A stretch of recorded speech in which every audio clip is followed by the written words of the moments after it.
Bismillahirrahmanirrahim. Assalamualaikum warahmatullahi wabarakatuh. Selamat pagi Bapak Ibu. Coba ya, aku mau tes suaranya pada semangat apa enggak? Semangat pagi. Jawabnya gimana? Mau dikompakin dulu. Pagi, sukses kayak gitu deh, biar sukses habis dari sini.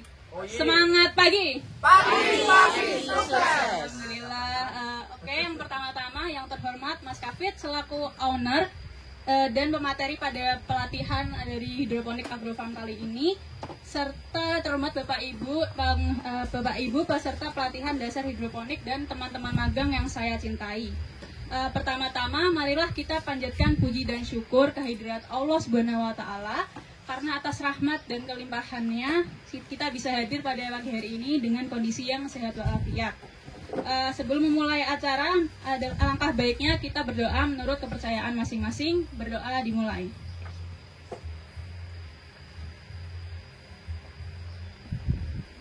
Berdoa tidak pernah selesai. Oke, ibu-ibu dan bapak-bapak udah siap belum nih untuk menerima materi dari Mas Hafid? Siap. Nanti harap dicatat ya Bu, nanti mungkin akan ada door prize-nya, tapi nggak tahu juga nih, kan bagi orang-orang tertentu ya. Jadi disimak materinya dengan baik dan tetap semangat sampai akhir acara. Oke, tanpa berlama-lama lagi kepada Mas Hafid, waktunya saya persilahkan. Cek. Ya, bismillahirrahmanirrahim. Assalamualaikum warahmatullahi wabarakatuh. Yang terhormat ibu-ibu sekalian, bapak-bapak sekalian, dan teman-teman sekalian yang telah meluangkan waktunya untuk datang pagi-pagi hari Minggu, yang harusnya di rumah istirahat tapi ini masih mau menuntut ilmu ke sini. Ya, ini ke kebun saya di sini. Ini kebun dua kami. Saya yang pertama ada di RT sebelah. Nah, tapi yang memang untuk pelatihan, untuk kunjungan itu ya di sini karena yang di sana medannya agak terjal, agak ekstrim. Yang saya banggakan teman-teman magang, ada yang dari Mapena Tuban, Tuban jauh-jauh ke sini, ada juga yang dari Undip, terus ada juga yang dari Kediri ya, dari Kediri. Jadi macam-macam mahasiswa juga belajar ke sini, belajar hidroponik, belajar pertanian secara umum. Tapi pada pagi hari ini khususnya saya ingin sedikit menyampaikan atau berbagi tentang hidroponik. Nah, karena memang ternyata banyak sekali yang belum mengetahui apa itu hidroponik. Kalau saya ngepost di sini ibu-ibu banyak yang punya TikTok nih. Ada yang punya TikTok atau media sosial lain. Itu setiap saya ngupload itu masih pada tanya, "Mas itu pakai tanah ya? Mas itu kok bisa pakai air aja? Itu airnya ada nutrisinya atau enggak?" Ternyata masih banyak sekali yang belum tahu. Lah, jangan sampai yang di sekitar kebun sini harapan saya juga enggak tahu kan gitu. Makanya saya juga nge-share ke Bulurah Mijen, Bulurah Dongpane, Bulurah, macam-macam tak share. Terutama di Kecamatan Mijen. Yang dari luar Kecamatan Mijen juga saya share. Dan akhirnya harapan saya juga mengetahui karena ada kebun seperti ini, harapannya ya orang-orang di sekitar sini bisa berpengetahuan yang lebih tentang metode ini. Nah, nanti akan saya jelaskan lebih lanjut. Tapi sebelumnya ada yang sudah punya belum di rumahnya atau di kebunnya, atau sudah punya kebun justru yang lebih besar dari ini, dari punya saya mungkin. Udah ada yang punya? Skala rumahan ada yang punya? Angkat tangan mungkin. Udah ada yang punya Bu? Pak, Mas, mengelola? KWT? Atau pribadi? Sekolah? Oke, bagus. Sekolah itu saya buatin di sekolah itu banyak, dari SMP, SD belum pernah sih, banyak kan SMP. Bisa buat gak bisa ngopeni lah, itu bahaya. Nah, harapannya nanti setelah ini lebih pintar ibunya mengelola, karena kalau bisa dikelola lebih bagus lagi. Apalagi sekarang sekolah-sekolah mulai dari SMP, SD, SMA itu sudah menerapkan urban farming untuk masuk ke dalam materi pembelajarannya. Katanya kalau SD ada P5, kurikulum macam-macam. Kalau SMP katanya juga harus ada kebun ketahanan pangan di sekolahnya. Nah, itu kan butuh pengelola juga. Oke, selanjutnya mungkin ada yang belum kenal saya. Sebagian mungkin sudah, tapi mungkin banyak yang belum. Kelihatan nggak ini? Ya, semoga kelihatan ya. Ya, saya nama saya Kafid, Bu, Pak. Nama saya Kafid, saya asli Mijen, dari kecil di Mijen. Cuman sempat kuliah di Jogja, di Muhammadiyah Jogja. Jadi agribisnis. Nah, kebetulan agribisnis atau bisnis di sektor pertanian. Nah, itu di Jogja karena daftar di Undip gak terima, daftar IPB gak terima, Unsud gak terima, kemana-mana gak terima. Yang diterima situ, ya wes di situ.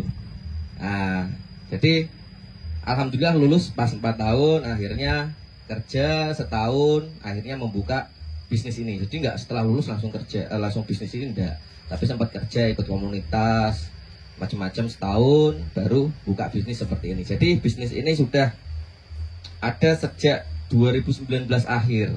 Nah, jadi udah 3 tahunan saya bergelut di hidroponik.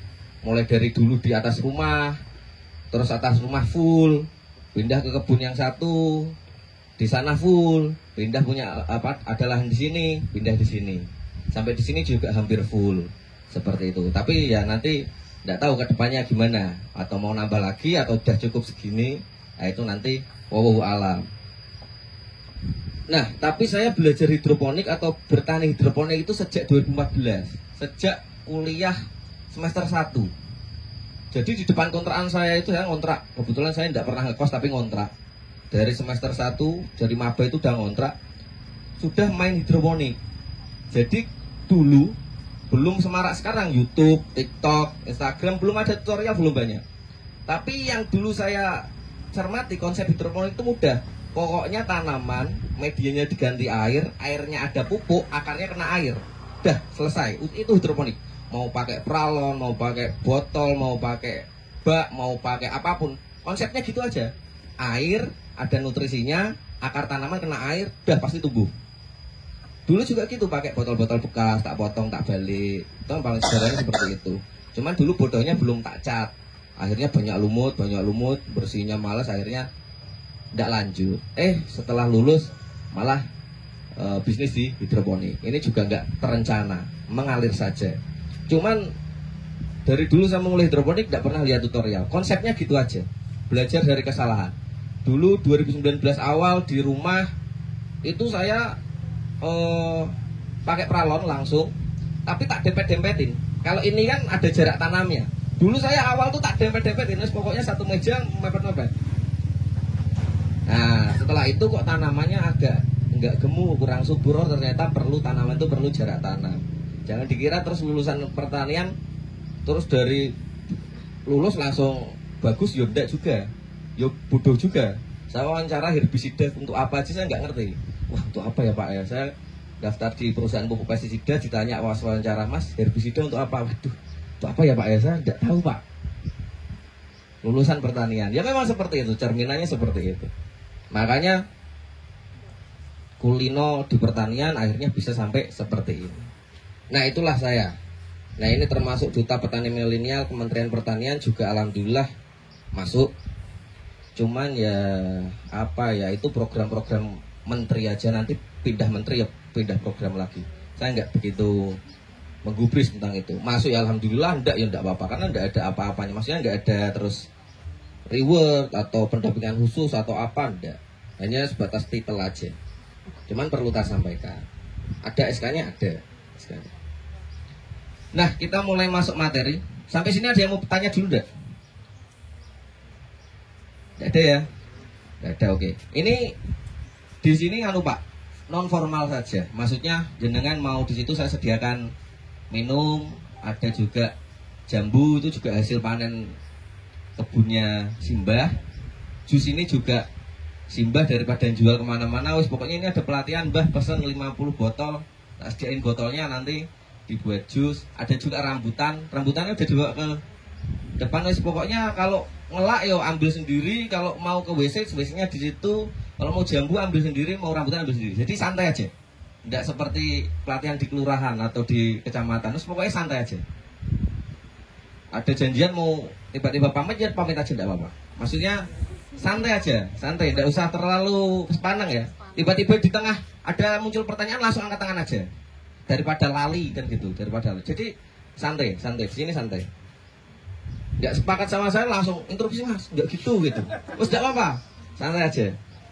Oke, kita mulai materi dasar. Apa itu hidroponik? Ya hidroponik ya tadi yang saya sampaikan tadi konsepnya. Tapi secara ilmu pengetahuan definisinya seperti ini. Berasal dari kata Yunani, hidro yang berarti air, ponos yang berarti daya, berarti kerja. Berarti kerjanya itu menggunakan air atau daya untuk dia tanaman itu bekerja itu medianya air, bukan tanah lagi. Jadi intinya simpelnya hidroponik itu sama sekali tidak boleh menggunakan tanah. Sama sekali tidak boleh. Jadi kalau udah menggunakan tanah ya sudah, berarti bukan hidroponik lagi. Seperti itu. Medianya media yang netral. Tanah itu kan tidak netral. Maksudnya ada unsur haranya. Media hidroponik itu media yang netral, tidak boleh ada unsur haranya. Unsur hara harus dari benar-benar pupuknya yang namanya abemik. Seperti itu. Jadi hidroponik itu hanya sebentar iklan. Nah, punya iklan. Hidroponik itu hanya sekedar metode atau cara. Sama saja seperti di tanah, sama saja seperti bertani pada umumnya, hanya yang membedakan adalah medianya. Jadi hidroponik itu cuma cara yang berbeda, cara menanam yang berbeda, yaitu menggunakan air.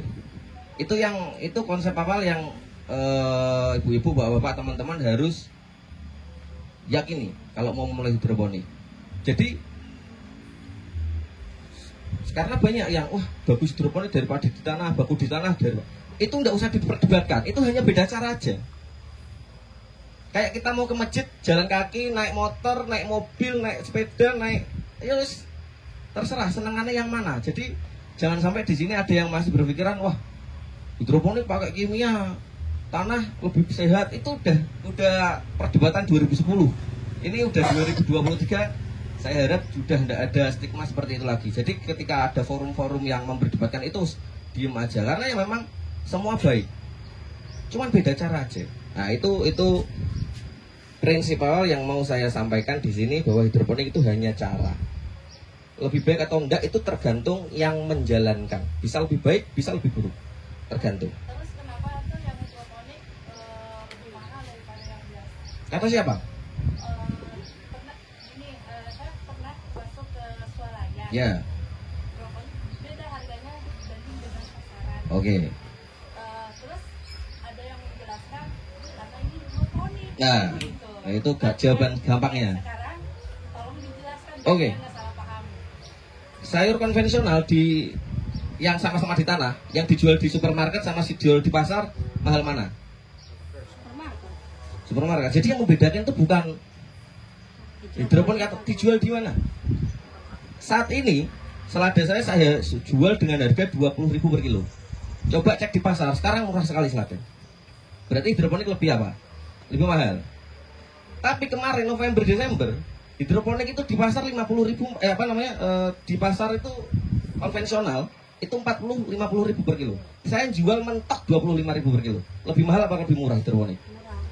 Jadi enggak hidroponiknya yang bikin mahal atau enggak. Pajak gedungan.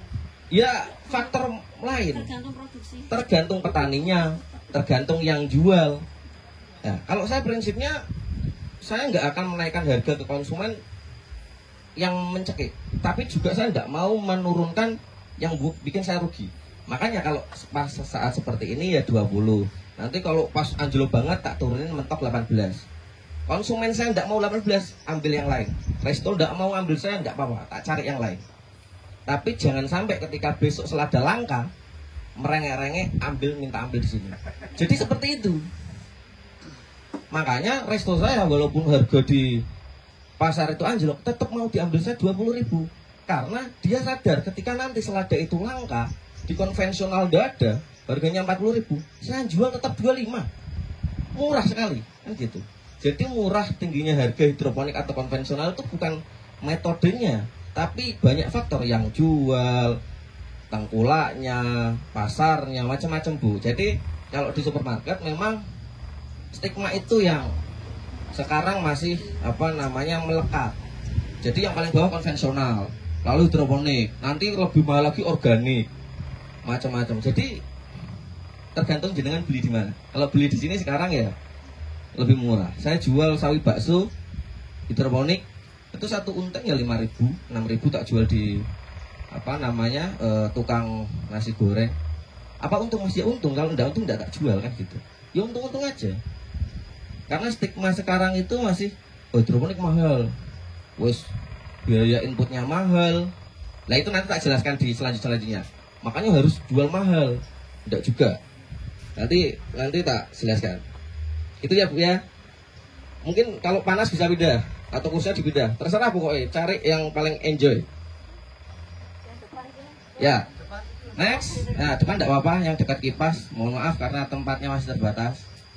Insya Allah nanti bulan Maret saya bangun yang apa namanya pendopo yang lebih besar di sini. Ini greenhouse-nya saya pindah ke pojok, nanti lebih besar, lebih nyaman. Ya ini mumpung ada anak-anak magang, ada program pelatihan ya, kita adakan seperti itu. Oke, next, alasan berhidroponik. Pertama lebih mudah, pasti lebih mudah. Kenapa saya memilih dulu hidroponik itu Pak? Karena saya itu orangnya pemalas.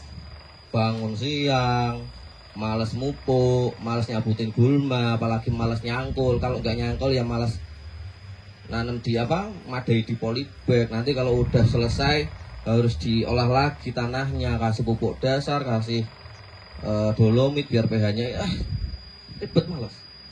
Dulu saya pernah sekali, nanti tak tunjukin. Jadi kalau jenengan punya Instagram, search aja Bertani Agrofarm, cari yang paling bawah. Wah tanaman saya jelek-jelek yang di tanah itu.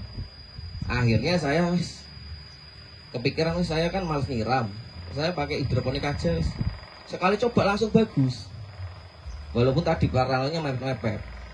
Jadi saya simpulkan hidroponik itu jauh lebih mudah. Kalau saya ngomong lebih murah nanti banyak kontroversi, tapi lebih mudah dulu. Nanti kalau ditarik-tarik pasti lebih murah. Yang kedua, potensi berhasil lebih besar. Kenapa? Karena kita ngasih pupuk itu udah terukur. Jadi kita udah nggak usah repot-repot untuk ngasih pupuk rutin apa kambing apa. Cukup dikasih tandon sesuai dosis, dia nanti akan muter airnya, terkena akar, tanamannya akan tumbuh dengan sendirinya. Jadi potensi berhasilnya lebih besar. Seperti itu. Ini pengalaman saya. Tapi monggo nanti kalau ada pengalaman yang lain bisa disampaikan. Yang ketiga pasti tidak kotor. Ya maksudnya tidak terlalu kotor. Kotor ya pastilah.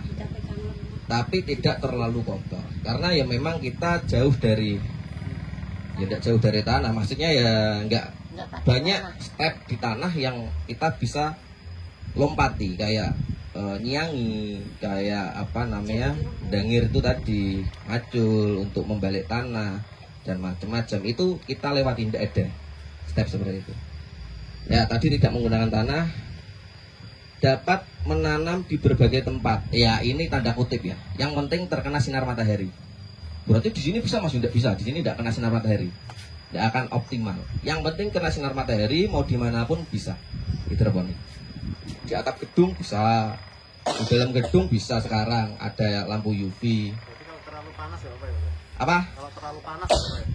Sebenarnya enggak masalah.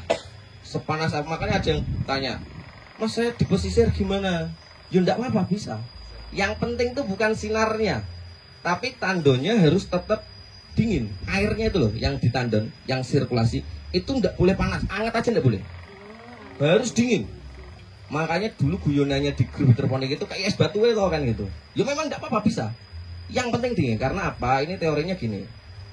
Tanaman itu, kemampuan akar di tanaman itu bisa menyerap unsur hara dengan optimal. Syaratnya lingkungannya bagus. Lingkungan itu apa? pH. pH harus ideal. Kalau pH nggak ideal, kemampuan akar untuk menyerap tanaman pupuk itu kurang. Walaupun dosisnya dicek di tandon itu udah, wah ini udah 1000 ppm, 1200. Tapi kalau pH-nya nggak optimal, akar tidak bisa menyerap unsur hara dengan bagus. Akhirnya tanamannya jelek. Yang kedua, oksigen terlarut. Oksigen. Jadi tanaman akar tanaman itu untuk menyerap unsur hara butuh oksigen. Di tanah pun juga sama. Makanya fungsinya cacing itu untuk menggemburkan tanah supaya oksigen bisa masuk ke apa namanya tanah dan diserap oleh akar. Air pun juga sama, namanya oksigen terlarut. Oksigen terlarut akan bagus ketika airnya dingin. Kalau airnya panas, oksigen terlarutnya pasti jelek. Oksigen terlalu jelek, akar tidak bisa menyerap unsur hara dengan bagus, tanamannya jadi jelek. Makanya ada yang siang layu, terus ada yang nggak bisa tumbuh-tumbuh padahal BBM-nya karena tandonnya atau airnya panas. Makanya tandon saya kebanyakan tak pendam di bawah tanah. Ya maksudnya di tanah ya, tidak di bawah tanah. Di tanah, terus tak kasih di bawah meja. Itu alasannya supaya tidak kena panas. Jadi lebih stabil. Nah, seperti itu. Jadi bukan cuacanya yang panas. Yang penting tandonnya harus dingin. Di dataran tinggi kalau tandone airnya panas yo percuma. Jadi kuncinya itu. Bukan di sinarnya. Tidak masalah sinarnya. Lebih banyak lebih bagus, tanaman lebih suka. Seperti itu, terutama sayur ya. Terutama sayur. Next. Mbak tolong aqua, saya udah mulai kehausan. Ya. Ini kalau bapak-bapak mau aqua ambil aja. Kalau jusnya kurang ya lagi masih ada ambil aja. Yang belum dapat monggo di ini. Syarat tumbuh yang pertama sinar matahari. Kebanyakan orang salah itu masalah tempat. Pasti lebih dari 50%. Saya lihat di sekolah-sekolah, saya lihat di rumah-rumah, itu salahnya di tempat. Tempatnya kenapa salah? Teriup gitu loh, ternaungi. Jadi nggak kena sinar, nggak boleh, nggak bisa. Itu mutlak, sinar matahari itu mutlak. Makanya di sini tak taruh di tengah, nggak begitu mepet ke sini, nggak begitu mepet ke sana. Jadi di tengah. Seperti itu. Wah dulu itu di belakang sana itu tinggi-tinggi duriannya. Ada banyak. Sekarang tinggal 2-3 itu. Dulu banyak terus ditebangi sama orang. Yo kebenaran sekali saya. Saya senang banget gitu. Sini juga dulu banyak pohon-pohon. Situ juga banyak. Tapi udah ditebang-tebangin. Alhamdulillah. Karena sinar matahari itu mutlak. Saat ini yang masih pakai UV ultraviolet itu masih mahal sekali ya. Instalasinya mahal, setelah itu produksinya juga mahal, listriknya mahal sekali. Makanya kalau membuat instalasi perhatikan tempat, itu penting sekali. Dapat panasnya dari jam berapa sampai jam berapa. Kalau memang setengah hari, usahakan dari pagi sampai siang aja, jangan siang sampai sore. Tapi kalau adanya siang sampai sore gimana? Ya wis tidak apa-apa. Kalau memang adanya seperti itu tidak apa-apa. Tapi kalau suruh milih, lebih baik pagi sampai siang daripada siang sampai sore. Kalau suruh milih ya. Wah saya ada balkon mas, yang pertama menghadap ke timur, yang pertama barat. Yang menghadap timur yang dipakai, yang barat tidak usah, tidak apa-apa. Tapi kalau memang adanya yang menghadap barat, ya wes barat aja tidak apa-apa. Yang penting masih dapat. Minimal berapa? Minimal 5 jam. Minimal 5 jam. Mas ada iup-iup situ, tidak boleh, jangan. Makanya saya kalau ada pesanan instalasi, saya harus survei ke tempatnya, lokasinya, tak lihat. Kemarin saya survei di SMP 3. Saya lihat, Mas, di sini bisa, di sini bisa. Ada 2 lokasi yang nggak bisa, di depan sekolah sama di belakang sebelah kelas.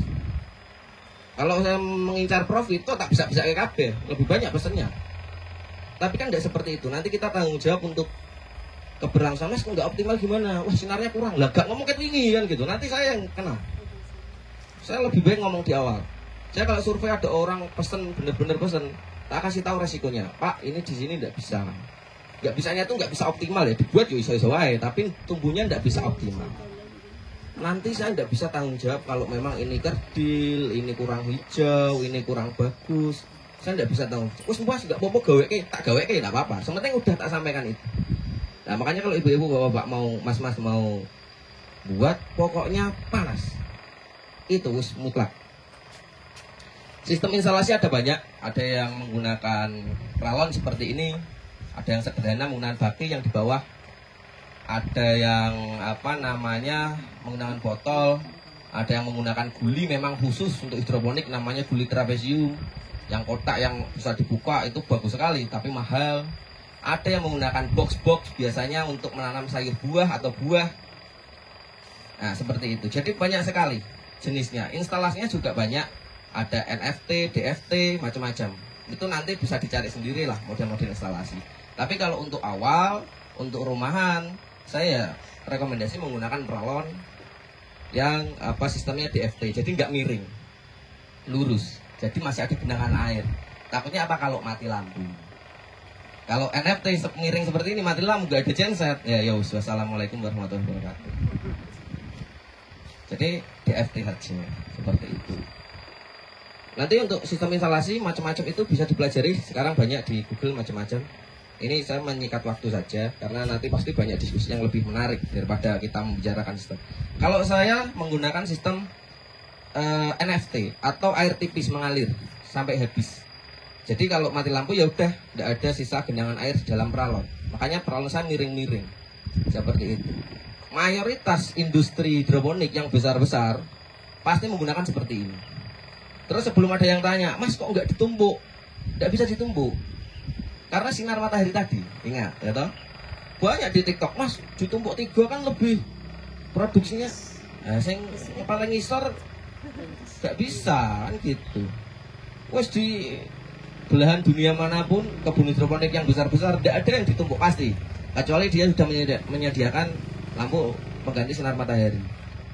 Tapi kan saya ya modal terbatas, greenhouse pakai bambu, pakai ulu bajaringan, nggak tak tutup insect net ya, karena saya yang penting produksi, pasarnya bisa mencukupi. Minumku mana? Oh ini mencukupi baru ya seperti itu. Jadi prinsip petani beda-beda. Ada yang pokoknya saya mau buat greenhouse yang standar, harus tertutup, gak tertutup gak kanggo, ya ada. Tapi ya monggo kan gitu. Ya mungkin uangnya banyak. Kalau saya terbatas sekali uangnya saya. Lalu sirkulasi udara penting.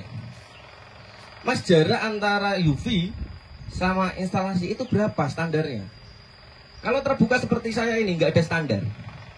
Tapi kalau tertutup insect net, jadi yang greenhouse tertutup itu tiang itu minimal 3 meter. Jadi tiang ini nanti sama gunungannya 1 meter, berarti 4 meter. Karena sirkulasi udara itu sangat penting. Saya punya greenhouse yang tertutup, tingginya cuma 2,5 meter. Sama yang di luar, itu bobotnya bagus yang di luar. Pertumbuhannya cepat yang di luar, secara berat. Kalau secara besar, cepat yang di dalam. Tapi ringan. Cepat yang di luar, berat. Maksudnya walaupun di luar agak lambat sedikit, 2 hari 3 hari, tapi lebih berat dengan umur yang sama. Nah, makanya sirkulasi udara itu penting. Nah, seperti itu. Jadi kalau membuat greenhouse mau tertutup, ya harus lebih tinggi. Jangan punya saya ini. Nah, punya saya karena memang sampai seterusnya tidak mau saya tutup, ya cukup seperti ini. Jadi sirkulasi udara itu juga penting. Terhindar dari air hujan. Nah ini sebenarnya kita cukup melindungi. Ada beberapa petani yang menggunakan namanya instalasi atap langit. Jadi los, tidak ada UV-nya. Itu ada banyak. Nanti kalau lihat di Facebook, di YouTube ada banyak. Cuman kelemahannya kalau musim hujan pasti gagal panen. Yakin saya, pasti. Wes gak bisa terelak. Pasti, nggak kena jamur, gak rusak, gak macam-macam. Masalahnya ada aja. Boros nutrisi. Nutrisi sudah kita set 1000 liter, kita kasih 1000 liter, kita kasih 5 liter pupuk A, 5 liter pupuk B, dapat ppm 1000. Tanpa atap tiba-tiba hujan, air kan banyak yang masuk ke tandon. Kita nggak ngerti tandonnya airnya masuk berapa liter. Wah kacau lagi, besoknya harus ngasih pupuk lagi. Jadi lebih boros nutrisi. Makanya hemat itu juga harus spekulasinya benar. Makanya saya juga hemat membangun instalasi. Tapi atap wajib saya. Tidak mau saya nggak ada atapnya. Harus atap. Kecuali nanamnya di musim kemarau. Terus tidak apa-apa kemarau saya tidak usah kasih atap. Nanti kalau udah mau hujan tak kasih atap. Itu tidak apa-apa. Kalau kemarau aman-aman Jaya Sentosa pasti panen. Jadi masalah air tuh hanya itu aja. Air hujan yang nggak anti-anti banget. Oke lanjut, hidroponik versus konvensional ya masih banyak perdebatan. Kemarin saya buat konten di TikTok, sempat rame itu, lebih sehat di tanah, di hidroponik tidak sehat. Ya saya diamkan aja. Lebih murah di tanah daripada di hidroponik, ya saya diamkan aja. Karena untuk pemula itu susah untuk memberikan edukasi seperti itu. Makanya saya jawab seperti ini. Hidroponik itu memang biaya awalnya mahal. Saya akui mahal. Jadi tidak murah karena butuh bahannya, butuh tukangnya, peralonnya aja udah berapa kan gitu. 50.000 misal kali berapa, satu jalur itu misal ada 30, udah berapa kan gitu. Tapi dia akan menghemat sektor yang lain. Pertama tenaga kerja, yang kedua adalah waktu panen. Kalau di tanah biasanya misal selada di tanah, selada itu umur panen itu 6 minggu paling cepat. 6 minggu paling cepat, paling lama 7 minggu. Kalau lebih dari itu ya bisa dipanen tapi udah kualitasnya udah kurang bagus. Karena kenapa kok 7 minggu? Karena kalau mendung-mendung itu dia lebih lambat untuk tumbuhnya, karena proses fotosintesis terganggu. Nah, kalau di tanah, yo wes dari biji, misal dari sini, dari biji 2 minggu masuk ke tanah berarti 4 minggu. Di satu lorong lahan ini kalau ditanam di tanah 4 minggu sekali panen. Karena umurnya kan 6 minggu, tadi 2 minggu udah disemai, 4 minggu panen. Belum nanti setelah panen kita harus dangir lagi, kita olah lahan lagi, katakanlah ya seminggu paling bagus. Berarti 5 minggu satu kali panen. Tapi kalau hidroponik itu nanti itu setelah dicabut, setelah dipanen, itu nanti sudah siap di meja permajaan tanaman yang umur 4 minggu. Masuk ke instalasi dewasa itu cuma 2 minggu. Jadi sebulan itu paling cepat 2 kali panen, atau paling lama 2 bulan 3 kali panen. Nah, secara produktivitas 2-3 kali lipat, bisa lebih bagus daripada di tanah. Seperti itu. Jadi keunggulan hidroponik daripada konvensional itu, kalau masalah urusan sehat tidak sehat, lebih mahal tidak lebih mahal, itu banyak faktornya. Bukan hidroponik dan tanahnya yang menjadi masalah. Misal ada yang bilang gini, hidroponik itu lebih cepat mas, tanamannya, panennya lebih cepat. Saya sudah membuktikan. Saya nanam di tanah lama, di hidroponik cepat. Pertanyaan saya lah, perlakuanmu sama ndak yang di tanah dan hidroponik? Sama itu gini, pupuknya mbok ukur gak yang di tanah? Harus sesuai dengan kebutuhan tanaman. Penyiramannya pernah telat atau enggak? Dan macam-macam. Nah kalau di hidroponik, nyiram nggak pernah telat, pupuk selalu terukur, itu pasti lebih cepat. Coba di tanah juga diperlakukan yang sama. Pupuk diukur, ya toh, pH diukur, terus didangiri, kita pastikan oksigen sampai ke akar bagus, pasti sama. Jadi lebih cepat mana? Sama ketika perlakuannya sama, berbeda ketika perlakuannya berbeda. Hidroponik bisa lebih jelek juga ketika kita malas ngisi pupuk, kita malas cek pH, kita malas cek air tandon, sering telat-telat, ya juga sama jelek kan, seperti itu. Lebih bagus yang di tanah yang dirawat. Jadi intinya lebih baik mana? Ya semua baik. Nah, cuman ya memang tadi kelebihan dan kekurangannya ada. Investasi awal memang kalau hidroponik lebih mahal. Kalau tanah, tenaga kerjanya yang mahal kan gitu. Untuk lahan banyak, saya punya kebun 1, kebun 2, itu cuman pegawai 1, mau tak tambah 1 lagi. Jadi cuman cukup 2. Kalau di tanah tidak ngatasi. Seperti itu. Jadi gitu ya untuk hidroponik versus konvensional. Nanti kalau ada pertanyaan lagi mungkin bisa ditanyakan. Next. Tanamannya apa aja yang waduh kelihatan ya. Mohon maaf, ini saya berarti salah beli proyektor. Tapi tidak apa-apa, yang penting bisa dipakai ya. Apa aja yang bisa dibudidayakan? Semua bisa. Ya maksudnya tanaman ini ya, sayur buah itu semua bisa. Coba sebutkan apa yang tidak bisa. Semua bisa. Semua bisa. Sayur daun ini banyak, bunga kol bisa, kangkung, seledri, brokoli, selada merah, selada hijau, selada rodok merah itu juga ada. Kol ada, bisa. Sawi sendok bisa, sawi putih bisa, sawi bakso bisa, bayam apalagi. Daun bawang bisa, bawang merah bisa, berambang putih juga bisa, apalagi banyak, bisa semua. Tapi kita harus melihat lokasinya di mana. Semarang, dataran rendah. Jangan berharap nanam kol bisa bagus. Jangan berharap nanam sawi putih ini atau selobor atau macam-macam itu bisa bagus. Karena memang masing-masing punya iklim sendiri untuk bisa berkembang. Nah, jadi masalahnya bukan di sistem hidroponik atau konvensionalnya, tapi ada di lokasinya. Yang memang tempat tumbuhnya berbeda. Bisa juga, mas wortel bisa gak? Bisa, tapi instalasinya bukan peralon, menggunakan sistem drip ya toh, yang pakai polybag, nanti netes air hidroponik sedikit-sedikit, atau pakai box es krim, sistem Dutch bucket yang jadi instalasinya yang berubah, bukan sistem hidroponiknya. Semua bisa. Apalagi kacang panjang bisa mas, bisa. Buncis bisa, timun bisa, cabai terong bisa, apa lagi? Semua bisa. Apa yang tidak bisa? Semua bisa. Yang berbeda cuman bentuk instalasinya. Mas kalau kayak gini tak tanami cabai bisa? Ya bisa, tapi kan akarnya nanti menyumbat pralon. Pralon itu cuma 2,5 in. Harusnya yang pakai 4 in kan gitu. Karena kan akarnya banyak. Jangan lupa nanti kasih tempat untuk naungan. Mas tomat bisa, tapi kan atapku pendek kan gitu. Jadi kalau menanam dari awal tuh udah direncanakan mau nanam apa ya kan gitu. Jadi disesuaikan sama instalasinya. Tapi semua bisa. Basil bisa. Seledri udah ya. Parsley bisa, mint bisa. Gampang banget mint. Rosemary bisa, kemangi bisa semua. Bunga-bungaan bisa mas, bisa. Tanaman bunga bisa juga. Apa yang ada bisa? Bisa semua. Durian mas, yo itu yang jawab, yang tanya rodok piye kan gitu. Logika aja lah. Mungkin besok kalau ada instalasi gede, durian gede bisa. Pisang udah bisa loh, pepaya udah bisa. Pakainya drip yang gede, kayak 200 liter kayaknya. Di sistemnya drip, itu ada. Pisang sama pepaya udah bisa. Ya mungkin suatu saat durian ya, saya nggak ngerti. Buah naga bisa. Saya pernah magang dulu di Mekarsari, Bogor.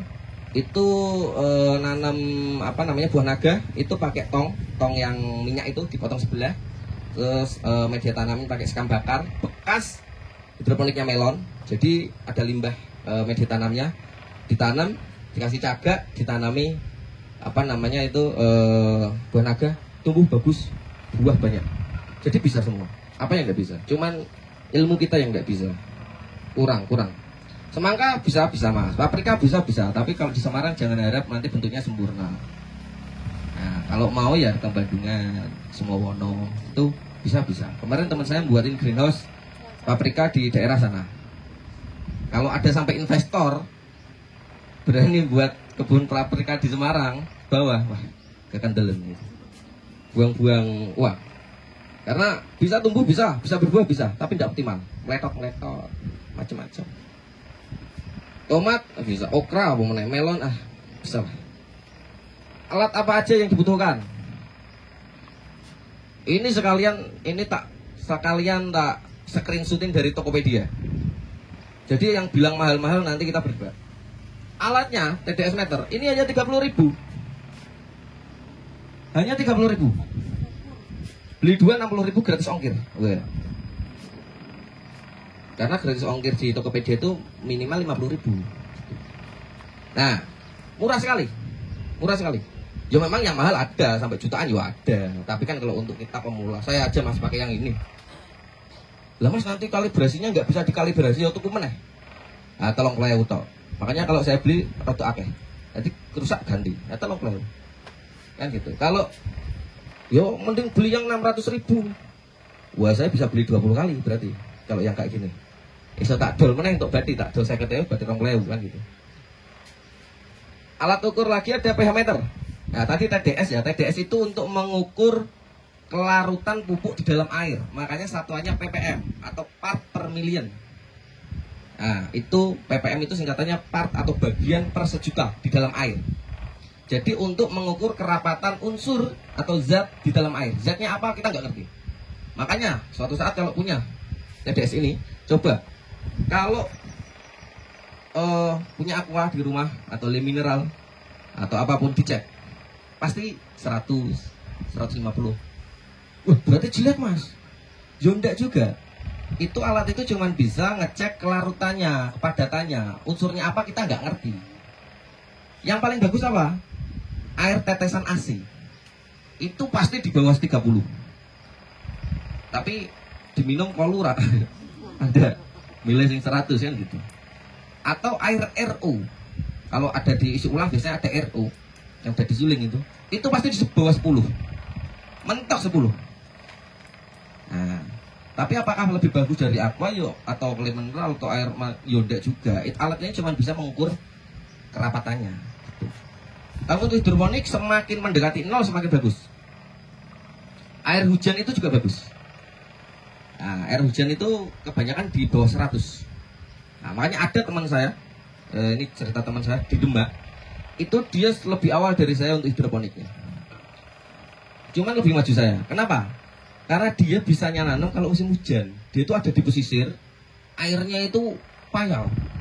Jadi dia kalau musim hujan dia tuh nyiapin gentong 1000-an liter, itu 3 untuk nyetok.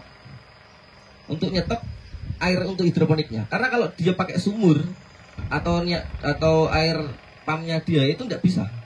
Jadi dia hanya bisa menanam ketika musim hujan. Nah itu. Nah, kita di Semarang harus bersyukur karena air melimpah ya dan bagus-bagus. Yang kedua ada pH meter. Nah ini untuk mengukur pH. pH yang bagus untuk hidroponik adalah 5,6 sampai 6,8. Mas kalau pH di rumah tak ukur 7,5 gimana? Tidak apa-apa. Kalau udah dicampur pupuk nanti bisa turun. Mas tapi udah tak campur pupuk malah tetap gimana? Tidak apa-apa.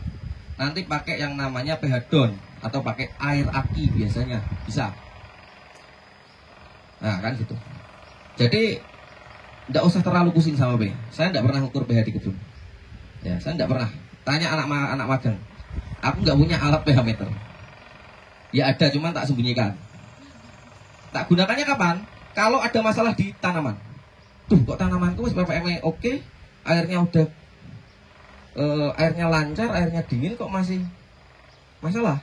Cek pH. Kalau bermasalah langsung diambil tindakan. Jadi hidroponik itu jangan sedikit.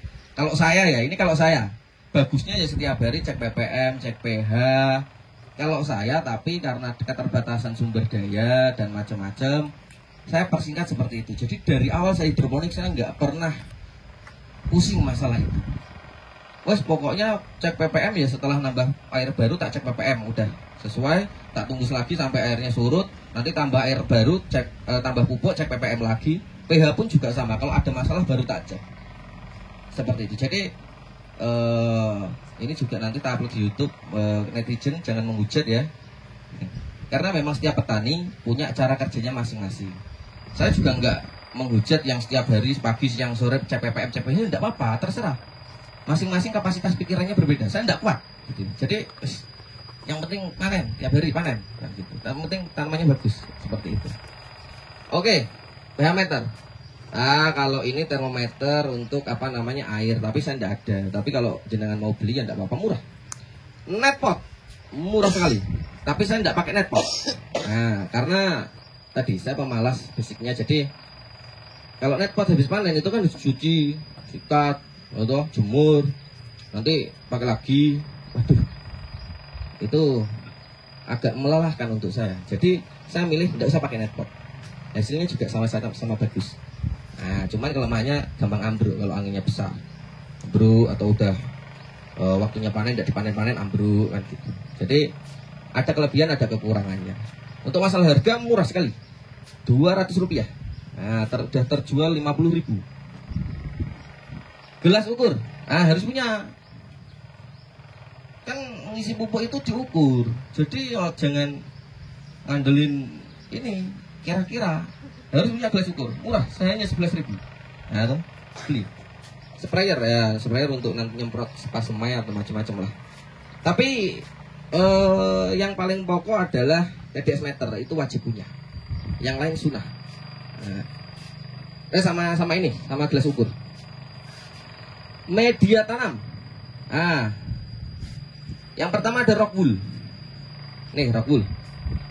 Rock wool itu dari batu, namanya aja rock. Bukan busa, bukan gabus, bukan apa-apa. Rock wool itu dari rock, itu batu yang ditambang. Ya, impor. Lalu ada kokopit. Nah, kokopit itu serbuk kelapa. Serbuknya, ya. Mas, saya punya bantal bekas busa, tak pakai bisa enggak? Bisa. Jangan khawatir, bisa. Pakai, saya punya sekam, saya punya selepan, punya sekam mentah, sekam bakar banyak. Bisa dipakai, bisa. Hidrotong itu ya corone kayak bata tapi dicetak bunder-bunder gitu. Itu hidrotong. Bisa. Ini semua media-media yang netral, pH-nya netral. Nah, ada yang kadang-kadang bilang gini, Mas hidroponik itu mahal pupuknya. Mahal, gak masuk mas. Iya, karena kamu masih pemula, pasti belinya ecer. Ya toh? 90.000 sekarang nggak ada ini. Ini sekarang naik jadi 95 atau 100 ini. Ini udah lama. Saya ini materi lama, PowerPoint lama. Jadi sekarang udah 100. Jadi ini untuk 5 liter. Jadi 5 liter 100.000. Berarti per liter berapa? 20.000. Benar ya? Kalau beli 100 liter itu harganya 1,5 juta. Per liter berapa? 15.000. Kalau beli 1.000 liter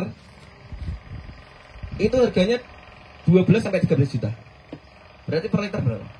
Jadi semakin kita beli banyak, itu semakin dapat harga murah. Benar gak? Makanya kalau ada yang bilang hidroponik itu mahal, ya namanya proses merintis seperti itu. Berarti ini sidik-sidik lah, jangan banyak-banyak kan gitu.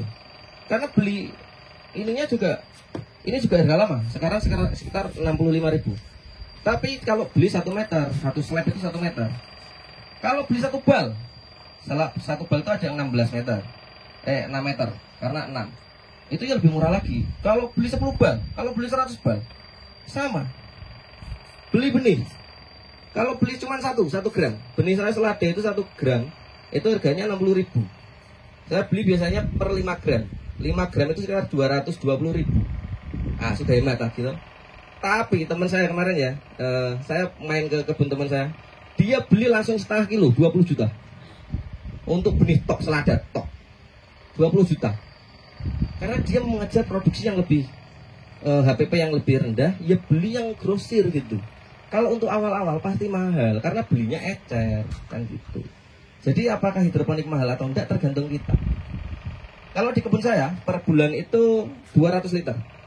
Berarti sekitar 3 juta untuk kebutuhan pupuk. Tapi itu bisa untuk sekitar 26.000 lubang. Jadi kalau dibagi 1 liter air dari biji sampai panen itu bisa menghidupi 125 tanaman. Betul ya? Kalau 1 kilo isi 10 berarti dapat 12,5 kilo. Benar ya? Kalau harga 20.000 berarti dapat uang. Kalau 12 kilo berarti berapa? Kali 20.000, 240.000. Pupuknya cuma 15.000 karena 1 liter 15.000. Mahal apa murah? Murah. Ya memang seperti itu caranya. Kalau dari awal, yo mesti mahal. Dulu saya juga awal-awal mahal. Apalagi 2014, saya beli 80.000 dapat seliter di Trubus di Jogja. Oh makanya saya mahal banget ya. Tapi setelah kesini-sini, lama-lama kan lebih murah. Lama-lama kan kita juga namanya bisnis berkembang. Semakin besar bisnis, efisiensinya semakin bagus. Kan seperti itu. Kebun-kebun yang besar, belinya nggak 100 liter, 200 liter seperti saya. Mungkin bisa ribuan liter. Bisa ngeracik sendiri. Jadi distributor pupuknya, pupuk bakunya mungkin bisa impor sendiri dari produsen yang ada di luar negeri. Kita nggak pernah tahu. Tapi bagi saya pupuk itu nggak jadi masalah. Ya karena murah-murah aja. Seperti itu. Yang saya keberatan itu impor.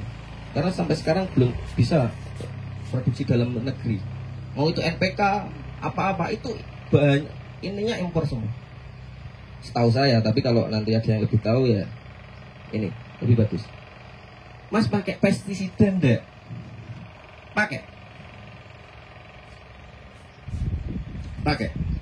Kebanyakan pakai. Tapi prinsip ini prinsip masing-masing petani. Kalau saya, karena saya lulusan pertanian, saya juga kerja di perusahaan pupuk pestisida pernah. Asal penggunaannya tepat sasaran, tepat sosis, tepat dosis, tepat guna, 3T, itu tidak akan jadi masalah.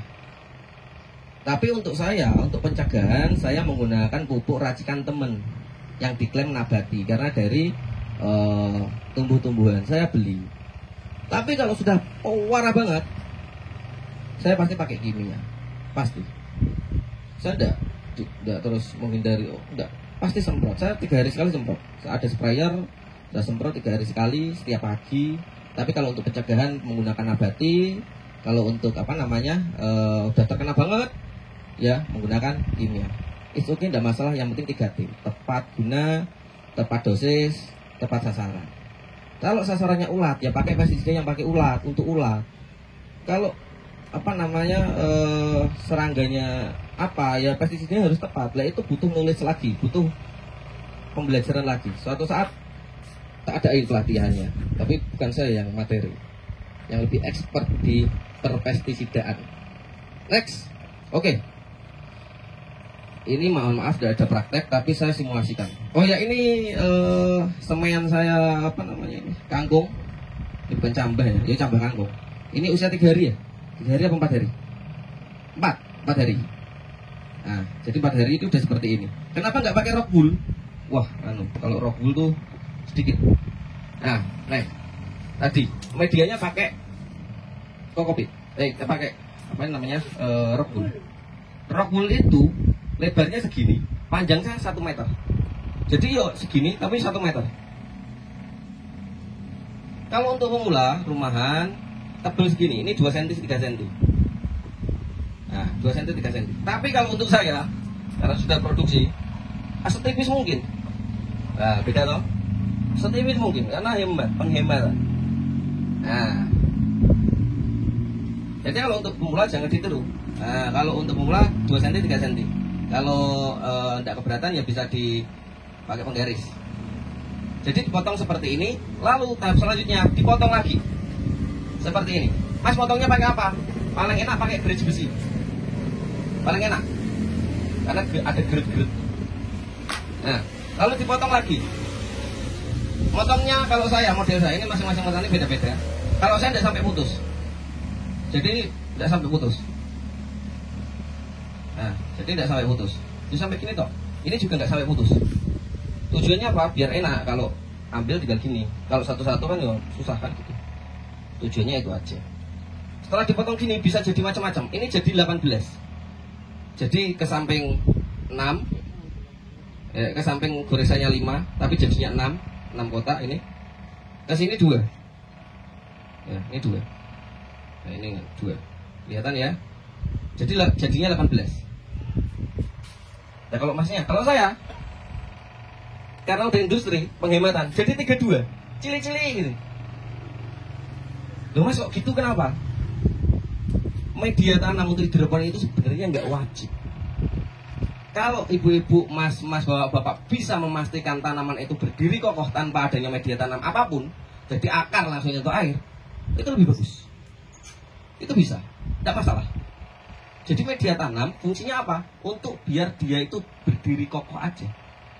Itu makanya harus netral, kan gitu. Nah, jadi punya aku tipis itu tidak masalah. Nanti ini tipis gini, nanti kalau dijual kadang-kadang nak saya baru nyual, loh kok cuma gini, ya sudah apa, dimasukin aja ke peralon kan gitu. Tidak masalah. Nah, kalau sudah dipotong, langsung dicelupin ke air. Kalau saya rekomendasi celup, jadi sediakan ember langsung celup, langsung dintas. Nah ini masih ada airnya, masih ada airnya. Sampai segini aja, jadi ya gini, tidak apa-apa. Setelah itu dilubang. Jadi kalau yang lihat saya lubang, saya pakai ballpoint atau pakai sumpit gacoan bisa. Ya kalau makan gacoan, sumpitnya disimpan untuk lubang ini bagus sekali. Di lubang nggak usah terlalu dalam, yang penting nyamping. Ekstrimnya nggak usah di lubang juga nggak apa-apa. Cuman ada angin ya kawur atau macam-macam. Lebih baik di lubang. Nah seperti ini. Kalau kangkung lubangnya 5, ya. Tapi kalau selain kangkung, ya satu-satu gini. Oke, caranya nyemai seperti itu. Lalu langsung dimasukkan bijinya. Loh, ini yang paling mudah ini. Yang biji tidak ada. Tidak ada. Langsung dimasukkan bijinya satu-satu. Ini usia 3 hari. 3 hari apa 2 hari? Ini hari apa? Minggu. Nyemainya Jumat atau Kamis? Kamis berarti Jumat 1 minggu. 3 hari. Segini. Nah, ini 3 hari selada. Satu-satu harus keisi semua. Lalu saya itu nyemai setiap Senin sama Kamis. Tak jadwalin setiap Senin sama Kamis. Jadi tidak setiap hari, setiap Senin Kamis. Biar tahu perbedaannya. Ini hari Senin, berarti sekarang berapa hari? Tambah 3 hari ya? 6 hari. Nah, segini 6 hari. Keisi semua, udah bagus. Mas ada lumutnya gimana? Tidak apa-apa, tidak usah dipermasalahkan lumut ya, karena lumut tidak bisa dihindari. Susah untuk menghindari lumut. Lumut itu purba, dari purba udah ada. Nah terus, aduh, iya gini. Ini hari Kamis kemarinnya. Nah segini. Ini hari Kamis kemarin. Pokoknya saya tuh nyemainya setiap Senin sama Kamis. Jadi kakak adiknya tuh ngerti saya. Kalau setiap hari susah. Ini kakak sing dia, adik sing di. Efeknya di apa? Di tanaman nanti satu meja itu ada yang nggak sama. Ya toh, susah bedainnya. Tapi kalau let 3 hari, itu gampang bedainnya. Oh ini kakaknya, ini adiknya. Nah ini selanjutnya, pokoknya sampai umur 2 minggu. Nah kayaknya ini yang 2 minggu ini. Hampir 2 minggu.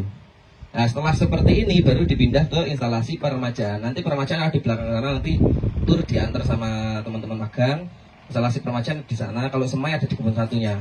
Nah ini ya mohon maaf belum bisa menunjukkan instalasi semai, tapi intinya sama seperti ini. Jadi nampan-nampan seperti ini. Nah itu untuk selada. Kalau ini untuk apa? Ini sawi. Ini sawi. Ini nyemai hari Kamis. Ya harusnya Kamis ini. Ini Kamis. Ini dari Kamis. Ini kalau dari batangnya ini sawi cesip. Kalau dari batangnya panjang kalau cesip. Bukan kutilang ini. Kalau memang cesip begini. Kalau Pak Coy beda. Kalau ini Pak Coy. Ini Pak Coy. Aduh, kayaknya mau habis. Ini Pak Coy. Ini hari Senin nyemainya. Nah, jadi mau sampai 1 minggu. Ini Pak Coy seperti ini. Ini bayan. Ini juga Senin kayaknya, ya toh? Yang kemarin nyemain bayan toh? Oh ya. Ini 1 minggu. Ya 6 hari, besok Senin 1 minggu. Ah, seperti ini. Bagus-bagus toh? Nah, memang gampang sekali. Cara nyemainya gimana? Dimasukin aja satu-satu. 1 biji 1. Ya memang telat. Wah, cuma. Ya dulu saya gitu satu-satu. Sekarang sekali nyemai itu berapa ribu? Ya sekitar sekali Senin itu sekitar 2.000 lah. 2.000 itu selada aja, belum yang lain. 2.000. Wah, tak dewi ya 2.000. Ya kalau udah 2.000 ya ada yang bantu. Dulu saya 100 yo. Dibantu ibu dulu, ponaan. Memang wah, apalagi mata tua ya dia untuk remeng-remeng gitu. Dikon ngisi, saya itu setiap praktek di kelurahan, kecamatan manapun.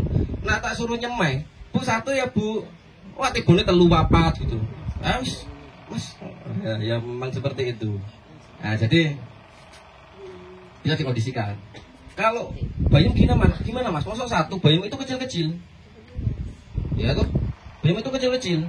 Nah itu 1 lubang berapa Mas? Jangan tanya berapanya. Indikator saya gampang namanya. Sediain biting basah, masukin ke benih, nanti kan nempel. Langsung colek sini. Set. Wis piro kuwi ra usah dihitung. Mumet karena kecil. Mending saran saya enggak usah dihitung. Makanya ada yang bilang, bayam itu cukup 10 saja. Wah, ngitungnya 10 kilo sing angel. Mending ora. Nah, gitu. Atau ekstrimnya kalau di gambar enggak kelihatan. Itu enggak usah dilubang enggak apa-apa. Nah, gitu. Kayak seledri itu kecil sekali. Ya wis tadi caranya, sak jumput cilik.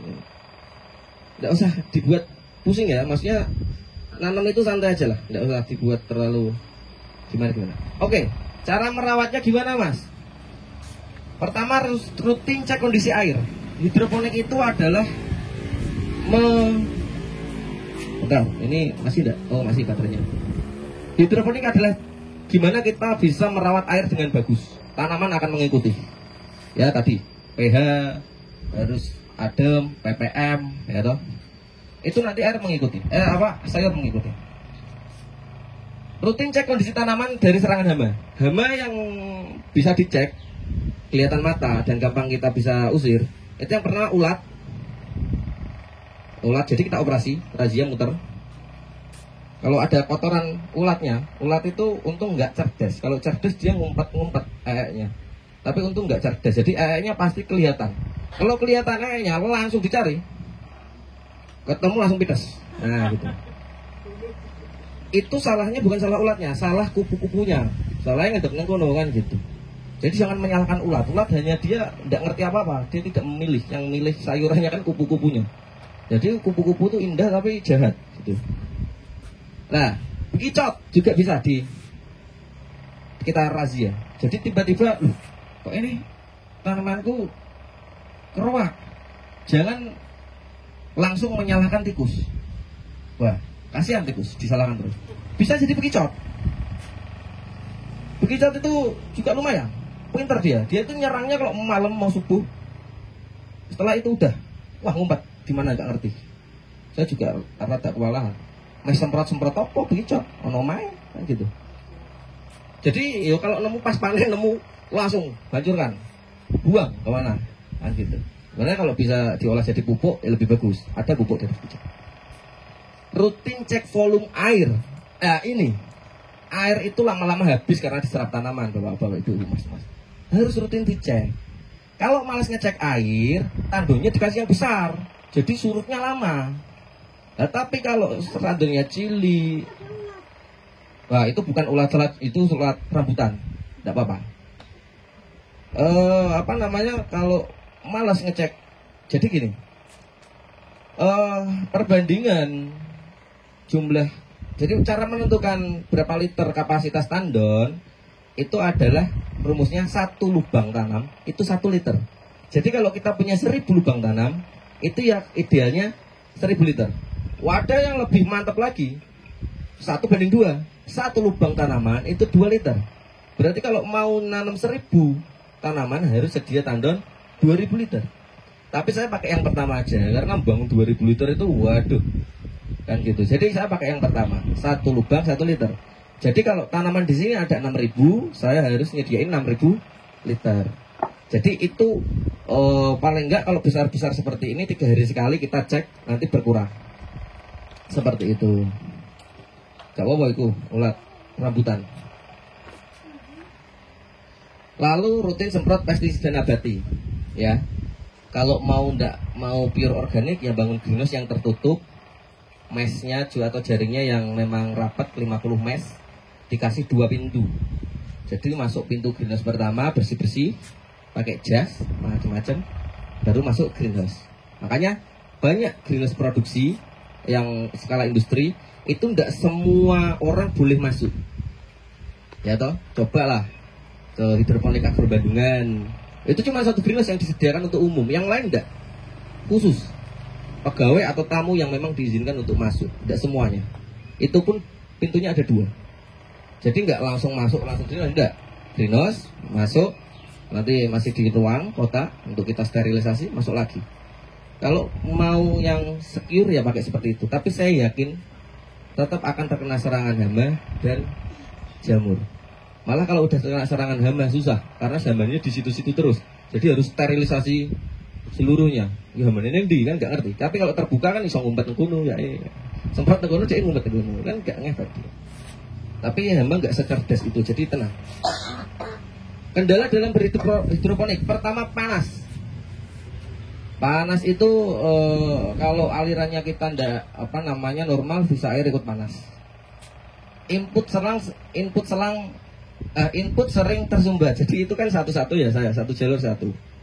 Sebenarnya nggak ideal, bagusnya 2. Jadi kalau 1 tersumbat masih ada ngalir 1. Saya sering banget tiba-tiba lewat. Udah layu semua 1 jalur. Itu karena tersumbat, lumut macam-macam. Makanya harus rutin dicek. Atau paling enggak 2, 1 jalur 2. Harus terus menjaga air tetap ideal ya. Itu tadi harus dicek. Bahan baku harus beli lah ini. Kelemahan hidroponik itu harus beli semua. Pupuk ya beli, benih ya beli, media tanam ya beli. Jadi kelemahannya itu. Walaupun harganya enggak terlalu mahal, tapi ya harus beli semua. Kalau di tanah kan kita bisa olah pestisidanya alami, kadang-kadang benihnya juga bisa kita produksi sendiri, terus pupuknya juga kita bisa produksi sendiri, kita fermentasi macam-macam buat kompos dan macam-macam. Tapi kalau hidroponik ya enggak. Sampai saat ini setahu saya masih belum ada ya skala industri menggunakan pupuk organik untuk produksinya. Itu setahu saya belum ada. Tapi kalau mungkin ada ya berarti saya tidak tahu. Tapi setahu saya belum ada. Karena konsepnya udah berbeda lagi. Ya, bisa kapan-kapan tak jelaskan lah di pelatihan selanjutnya. Tanaman kerdil kuning pahit. Kenapa mas? Kok bisa tanaman kerdil? Analisis sederhananya gini. Kalau saya sebagai orang yang petani yang nggak mau ribet. Jadi misalnya ada 1 meja ini kerdil hanya 2, tak biarkan. Karena mungkin itu faktor genetik. Kecuali yang lainnya aman ya. Kecuali kerdilnya itu 1 meja full semua. berarti ada yang salah sama sistemnya. Tapi kalau cuma 2, 3, ya sudah apa, karena memang metabolisme setiap tanaman beda-beda ya, kayak kita, saya, jenengan kan beda-beda. Yang saya ada yang kurang sehat, ada yang sehat kan gitu. Jadi pertumbuhannya juga beda, kadang gemuk, ada yang gemuk, ada yang kurus, ada yang cungkring, ada yang tinggi, ada yang pendek. Ya tanaman juga sama kan gitu. Kuning pahit, kuning itu bisa karena toksik, keracunan, bisa karena kurangan unsur hara. Kalau karena keracunan tidak bisa sembuh. Kalau kurang unsur hara bisa sembuh. Ini nyuwun sewu, jenengan datang ke sini kondisi kebun saya dalam keadaan yang tidak prima. Karena kemarin saya telat untuk pesan pupuk, itu pupuknya datang telat 1 minggu. Jadi 1 minggu tidak tak kasih pupuk, makanya agak semu kuning. Dan saya tidak banyak panen di sini, panen di kebun satunya yang bagus. Karena kemarin tak panen di sini, ada yang komplain pahit. Lah, Mas kok bisa pahit? Kenapa? Pahit ada 2 sebabnya. Yang pertama karena memang sudah saatnya pahit, dia fase melindungi diri, memaitkan diri, ya toh. Yang kedua karena memang dia stres. Nah, yang bisa kita kontrol yang stres. Stres kenapa, Mas? Kondisi lingkungannya nggak bagus, makanannya kurang, pH-nya nggak ideal, tanamannya tandanya panas, macam-macam. Itu bisa membuat dia pahit karena stres. Jadi kalau pahit ada 2. Yang pertama karena stres, yang kedua karena memang sudah fasenya masuk ke fase dia generatif. Dia melindungi diri, mau berbunga, melindungi diri. Nah, kalau kita melindungi diri kan bisa pakai tangan, hewan pakai tanduk, tanduran gopo kan gitu. Ya dengan memaitkan dirinya. Nah seperti itu. Jadi kalau masih enom, wis pahit ya, ada yang nggak beres ini apa ya, dicari kan gitu. Makanya kemarin kalau ada keluhan seperti itu, yang saya lakukan pertama tak ganti. Ya kalau banyak saya ganti. Kalau tidak banyak saya evaluasi. Tak tanya, kemarin panen di mana kamu? Oh di kebun sini, di meja sini. Tak datangi, oh memang semu kuning. Jangan panen dulu, panen di kebun satunya yang prima. Nah besok kalau sudah kemarin sudah tak isi pupuk, tadi sudah tak isi pupuk, insya Allah nanti bisa kembali lagi. Jadi tidak terus pahit terus sudah. Kalau kondisinya sudah ideal, sudah dia nggak stres, bisa kembali hijau, bisa kembali tidak pahit. Nah jadi aman, tenang. Nah gitu. Apalagi? Ya, silahkan. Tidak ada. Tergantung dengan sumber listrik ya pasti. Makanya sedia genset. Saya sedia genset. Tanaman kerdil, itu ya tadi dulu. Serangan hama dan penyakitnya. Hama dan penyakit juga ada tadi. Jamur juga ada. Pemasaran. Nih, Mas, kendalanya tuh pemasaran. Ya sama, saya juga dulu pemasaran kendala. Tapi sebenarnya itu kendala awal. Kalau sudah dapat pasar, kendalanya tambah banyak lagi. Kalau sampai kendala pasar tidak bisa terselesaikan, otomatis yang lain-lain setelah pasar tidak akan terselesaikan. Mencari pasar itu hanya kendala awal, hanya kendala kecil. Yang di bawah, yang di selanjutnya itu lebih besar kendalanya. Jadi gimana Mas pasar? Cara nyari pasar macam-macam. Caranya gimana? Menurut jenengan caranya gimana? Oh iya, ya udah dijual aja. Kuncinya yang pertama kita tahu kita mau jual berapa. Jangan mahal-mahal. Saya punya adik tingkat di UMY juga. Posting sawi bakso 2 ler, 2 tanaman dijual 7.000. Pertama laris, tapi saya lihat statusnya rak suwe iki. Tenang, kukut. Nah karena roller cuman paling kan untuk ekspektasi awal aja. Jadi untuk kita menanam dan nanti kita memasarkan, itu yang harus kita pertama pastikan adalah kondisi barang kita harus bagus. Saya kalau cari pasar selalu cari tanaman saya yang terbaik, yang paling jos. Gak ngene-ngene tak panda, yang paling bagus. Saya datang, saya selalu bawa sampel kalau menawarkan ke restoran, ke kebab, burger, kemanapun itu pakai sampel. Loh Mas, berarti harus nanam dulu. Iya. Jadi jangan tanya pemasaran ke saya kalau jenengan belum nanam. Tapi ini tak buka sedikit, karena permasalahan pemasaran itu banyak sekali. Nah, dan kalau tak buka semua tidak nyambung nanti. Tapi ini tak buka sedikit cara saya memasarkan. Jadi saya selalu bawa sampel. Ya setengah kilo lah, 2 atau 3 tanaman yang paling bagus. Masuk ke resto, ketemu siapa aja yang ada di situ, mau satpam, mau cleaning service, siapa aja terserah, langsung tembak, Mas, Mbak atau Pak, saya mau jadi supplier selada di sini. Caranya gimana? Pasti nanti ditunjukkan ke yang bertanggung jawab. Pasti, nggak mungkin, nggak menerima, nggak mungkin. Kalau sampai gitu cari orang lain. Tapi nggak mungkin, pengalaman saya nggak mungkin. Pasti langsung di. Nah setelah itu baru nawarin apa Mas? Selada. Oh iya, seladanya mana? Ini tak bawa. Makanya bawa sampel. Kalau nggak bawa sampel coba bayangkan. Mau nahan selada. Oh iya Mas. Seladanya berapaan harganya? 20.000. Barangnya gimana? Aduh, bentar tak liatin fotonya. Aduh, atau bentar besok tak nanam dulu. 6 minggu lagi nanti saya kesini ya Mbak. Selak sikat wong. Mbak ya wis males. Iya tuh tak cekel kan gitu.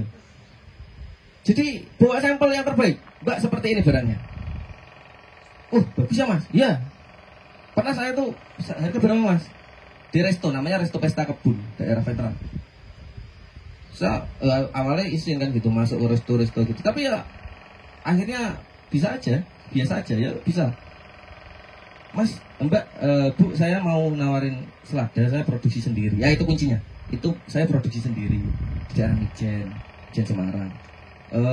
Saya mau jual harga 20.000. Waduh Mas, mahal man, saya di pasar dapat 12,5. Ini barang saya gimana? Bagus ya Mas. Berapa ini? 20.000. Iya.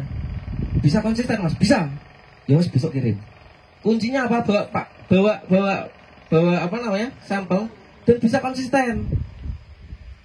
Lah, cek duwe sak meja, wis mlebu resto ya diguyu. Bisa konsisten. Saya usahakan. Aduh, lah usahakan gimana Mas? Ya pokoknya saya tidak gitu. Makanya prinsip saya bangun dulu pasar carry. Kalau saya. Jadi saya selama ini dari step-step sampai sekarang ini bikin greenhouse dulu, baru mau mencari pasar. Tapi ya harus memang mumet dulu. Yaitu the power of kepepet. Tolong dino meneh panen, ora payu iki. Muter-muter saya. Sampangan, Semang 5, Boja, Ngalian. Tukang kebab tak? Itu dikebab sama Mas. Jenengan yang punya atau kerja? Saya yang kerja Mas. Oh iya, saya mau nawarin selada ini kayak gini. Nah, kunci yang kedua. Nah ini sampai sini aja ya pembahasannya. Nanti pemasaran masih banyak lagi. Kunci yang kedua, kita harus meninggalkan jejak. Misal ditolak. Saya sering ditolak. Wah Mas, saya sudah punya supplier. Mohon maaf. Tidak apa-apa. Sampel saya Anda bawa. Disampaikan ke yang bertanggung jawab. Saya minta nomor Anda Mas. Aduh Mas, tidak bisa. Jangan menyerah, jangan terus pulang. Oke, Mas, ini kartu nama saya atau ini nomor saya, ini sampel saya. Kalau memang suatu saat selada lagi langka, dihubungi saya aja. Jadi harus meninggalkan jejak. Ojo terus, maaf saya udah punya supplier. Oh yaudah Mas, assalamualaikum. Ya susah gitu. Kita nggak ngerti masa depan. Saya tuh sering dapat pelanggan itu 4 bulan kemudian baru WA. Mas bisa kirim nggak ya? Ya, Anda siapa ya? Oh saya ini. Oh oke, bisa kan gitu. Jadi cara pemasaran itu sesimpel itu. Tapi banyak orang yang izin. Ya dulu saya juga malu. Dulu saya caranya gini. Kan karena malu, saya siang-siang muter-muter cari outlet kebab. Pastikan di situ ada more info, pemesanan, nomor. Ini kan pasti nomor sing duwe. Bener tidak? Tak foto, muter-muter tak foto. Sampai rumah tak catet nih. Tak WA nih. Assalamualaikum Pak, saya tak kirim foto-foto bagus. Dari 10 yang tak WA, yang beles 3, yang ngerit itu 5, yang beles 3, yang nerima itu udah ada. Besok 0%. Akhirnya ya harus ketemu langsung, bawa produk langsung, lihat langsung, itu value-nya berbeda. Dan itu butuh mental, butuh keberanian. Ya bayangkan saya masih muda waktu itu, masih jomblo. Ada mbak-mbak beli kebab banyak. Maksud saya sebagai pejantan kan nawari selada gue kresek zebra. Wah izin toh, wajar ya toh. Makanya dulu cara gitu. Tapi ya nak izin terus piye kan gitu. Iki pencarian hidup ya, pokok ini kan gitu. Nah akhirnya berani. Dan sampai sekarang alhamdulillah sekarang saya udah mengurak, tidak pernah lagi muter-muter. Karena alhamdulillah sudah banyak yang kenal. Tinggal dari mulut ke mulut, Mas saya temennya ini mau ambil selada, bisa-bisa. Mas saya ini bisa-bisa. Jadi seperti itu. Kendalanya yang lain apa Mas? Oh besok ada kelasnya lagi itu. Jangan sekarang, nanti nggak kuat. Tapi cara masarnya sesimpel itu. Dari rumah ke rumah. Kuncinya jangan jual kemahalan. Wes pokoknya itu. Kontinuitas produk ya itulah. kontinuitas produk berarti harus kita bisa kolaborasi dengan mungkin saya itu cita-citanya pengen kolaborasi sama ada KWT, ada sekolah, macam-macam. Jadi nggak mengandalkan kebun sendiri. Cuman memang prosesnya itu agak panjang dan memahamkan banyak orang itu susah. Apalagi quality controlnya kan susah. Jadi kalau memang sistemnya ambil di banyak orang itu pupuknya harus sama, kita juga manajemen pembibitannya harus sinkron, terus kapan jual harganya harus sinkron, harus sama-sama tahu. Kalau yang nggak tahu, lu mas sampean jika aku cek 20 nek pasar harus 40. Nah kan ada salah paham. Makanya sampai saat ini saya masih mengandalkan kebun saya sendiri. Seperti itu. Next. Oke, potensi bisnis sayur hidroponik sangat besar. Pertumbuhan penduduk semakin meningkat sekarang. Pendidikannya, knowledge-nya semakin meningkat. Tujuan saya untuk mengadakan pelatihan ini juga supaya jenengan juga tahu tentang pertaniannya, tentang produknya, macam-macam tadi. Kesadaran hidup sehat, saya itu mulai bisnisnya itu Maret 2020. Meledak-meledaknya COVID, bener ya? Tapi banyak pesanan saya, alhamdulillah stok-stok kurang. Karena memang stigma-stigma itu alhamdulillah mendukung. Jadi saat COVID banyak yang terpuruk, alhamdulillah saya juga sedikit terpuruk tapi terus meningkat kan gitu. Terpuruknya karena pernah kena COVID kan gitu. Tapi secara bisnis sangat diuntungkan dengan COVID, alhamdulillah.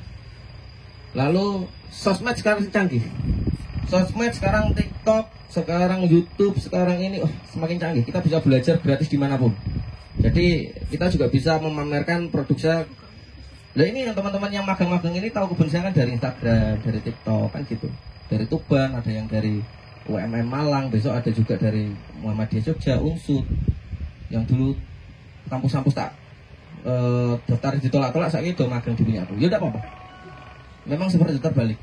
Dari Lampung kemarin udah ada yang daftar, dari Mercu Buana Jogja besok. Setelah ini selesai nanti Mercu Buana datang, Unwahas juga nanti ada. Jadi sosmed sekarang makin canggih, bisa kita manfaatkan untuk pemasaran. Jadi bisa. Peralatan hidroponik semakin murah, nggak seperti 2014 dulu. Sekarang TDS semakin murah, tadi udah tak sebutkan tadi. Pupuk juga sekarang semakin murah. Kalau lebih murah lagi nanti bisa grosir dan macam-macam. Next, aku DVD. Nah, terima kasih. Sekian dari saya. Kalau suatu saat masih ada yang perlu ditanyakan, nanti datang saja ke sini. Insya Allah nanti kalau pendopo saya sudah jadi, lingkungan ini sudah mulai kondusif untuk adakan pelatihan-pelatihan. Nanti saya semakin sering untuk mengadakan pelatihan seperti ini. Harapannya ibu-ibu, bapak-bapak, mas-mas itu tahu tentang pertanian langsung dari sumbernya. Karena saya petani, bukan yang lain. Saya kalau di mana-mana isi narasumber bawah banyak manajer, konsultan. Saya petani sendiri. Tapi tidak apa-apa, saya bangga jadi petani. Ya, semoga ibu-ibu, bapak-bapak nanti di lingkungannya masing-masing, ada di rumahnya, bisa mengaplikasikan ilmu yang tadi saya sampaikan. Kita sudah buat grup. Nanti kalau ada yang memang konsultasi via grup tidak apa-apa, di-share aja di grup gitu. Jadi sudah ada grup itu sampai seterusnya nggak akan dibubarkan. Jadi ya makanya tadi ada nomor, mungkin ada nomor yang belum masuk grup, nanti bisa dimasukkan ke grup. Suatu saat ada info-info pelatihan lagi, ya nanti diinfo lagi di grup. Kalau ada yang mau ditanya tentang permasalahan kebunnya, tanya langsung di grup, jangan PC. Soalnya kalau tanya di grup nanti kalau saya memberi solusi itu yang tahu banyak orang. Jadi bukan cuma ke satu orang, jadi lebih enak ya gitu. Jadi sekian dari saya, terima kasih kedatangannya dan perhatiannya. Mungkin kalau ada yang ditanyakan nanti langsung bisa tanya ke saya. Terima kasih. Wassalamualaikum warahmatullahi wabarakatuh.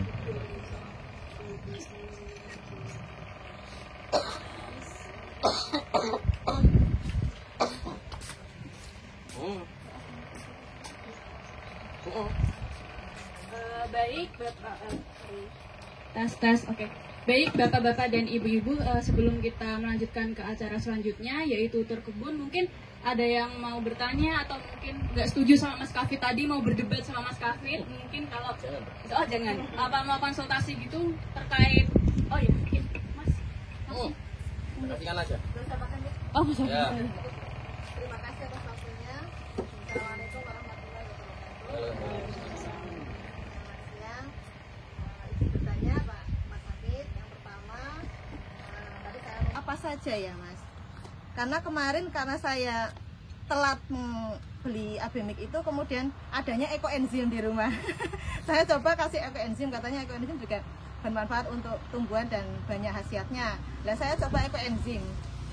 Ternyata hasilnya kayak tadi tuh kuning dan pahit. Nah, niku mohon solusinya mungkin ada alternatif pupuk yang lain selain Abemik atau komposisi apa sih sebenarnya ada di dalam Abemik. Oke, terima kasih. Tentang yang dari yang terakhir dulu, pupuk ya, tidak ada pengganti Abemix, tidak ada. Ekoenzim itu berbeda cara kerjanya dengan Abemix. Jadi gini Bu, perbedaan pupuk kimia sama pupuk organik, termasuk ekoenzim organik, itu ibarat gini. Ini analogi yang sering saya sampaikan. Kalau pupuk kimia, misal kita tanaman ya, kalau kita dikasih pupuk kimia, itu sama aja dengan kita langsung dikasih nasi goreng, tinggal makan. Jadi cepat prosesnya. Tapi kalau pupuk organik, ya pupuk organik, itu sama aja kita dikasih beras, cabai, kecap, apalagi tuh nasi goreng itu, berambang, bawang, soal maaf saya enggak, berambang, bawang dan bumbu racik. Jadi kita harus masak dulu, dan yang memasak itu adalah bukan tanaman meracik itu, tapi mikroorganisme. Makanya kalau kita buat kompos, buat pupuk organik, itu pasti ada 3 bahannya. Yang pertama adalah bahan organik, yang kedua mikroorganisme, yang ketiga makanan mikroorganismenya. Jadi itu, makanya tidak ada pengganti Abemix atau tidak bisa diganti organik, itu karena berbeda cara kerjanya. Ekoenzim hanya unsurnya sedikit, tadi menjawab juga, ekoenzim itu unsurnya hanya terbatas, persentasenya juga kita nggak ngerti, nitrogennya berapa, fosfatnya berapa, kaliumnya berapa, magnesium, kalsium, zat besi, macam-macam boron dan macam-macamnya berapa. Tapi kalau Abemix sudah terukur sama yang racik atau formulatornya. Oh, nitrogennya dikasih 20%. Oh, fosfatnya dikasih berapa persen. Jadi ada unsur makro, ada mikro. Makro itu yang banyak dibutuhkan tanaman, mikro itu yang sedikit dibutuhkan tanaman. Tapi penting. Makro, misal NPK, MgCa itu makro. Tapi kalau zat besi dan lain-lain itu boron, itu sedikit sekali. Tapi harus ada. Nah, dan unsurnya kompleks. Abemik itu udah diracik, unsurnya lengkap yang dibutuhkan tanaman. Kalau sampai skala industri itu bahkan untuk Abemik untuk selada beda, sawi beda, kangkung beda. Tapi kalau umum biasanya ya cuman sayur daun beda, nanti sayur buah beda, sayur tanaman hias beda, buah beda. Tapi kalau sampai profesional itu udah beda jenis tanaman, udah beda, raciannya udah beda. Jadi tidak bisa digantikan. Jadi kalau udah dapat Abemik ya cari di toko lain. Atau mampir ke sini nanti ada. Nah, terus yang kedua apa? Oh, semai. Semai itu kalau lagi nyemai, basahinnya pakai air biasa. Ya, tadi tak pakai air keran. Nah, kalau di sekolah itu ada yang PAM itu kan banyak alasnya. Kaporit. Nah, itu kaporit itu. Harus diendapkan. Itu ngaruh enggak? Ya, itu sebenarnya pengaruh Bu, tapi pengaruh baik atau buruk itu tergantung PAM masing-masing Bu, karena masing-masing itu beda. Jadi saya selalu merekomendasikan coba dulu, bagus atau enggak, itu harus dicoba. Karena saya tidak bisa memutuskan langsung PAM itu pasti jelek, enggak juga. Tapi paling kalau lebih aman itu diendapkan dulu. Jadi punya 2 ember, yang satu untuk mengendapkan, yang satu untuk nanti dimasukkan. Jadi ambil yang bagian atasnya. Kapan untuk tanaman ini kena nutrisi? Itu kalau udah keluar daun. Makanya di kebun saya kalau dari biji sampai segini Bu, itu tak taruh sambil menjawab tadi kena sinar, tak taruh di bawah meja instalasi gitu loh. Nah, tak taruh di meja. Gunanya untuk apa? Supaya sinar matahari tidak terlalu masuk. Kenapa? Supaya pecah benihnya cepat. Hanya itu. Setelah tanaman udah keluar daun gini, langsung masukkan air nutrisi, langsung disiram selanjutnya pakai air nutrisi. Jadi kalau udah keluar daun itu kan udah ada proses fotosintesis.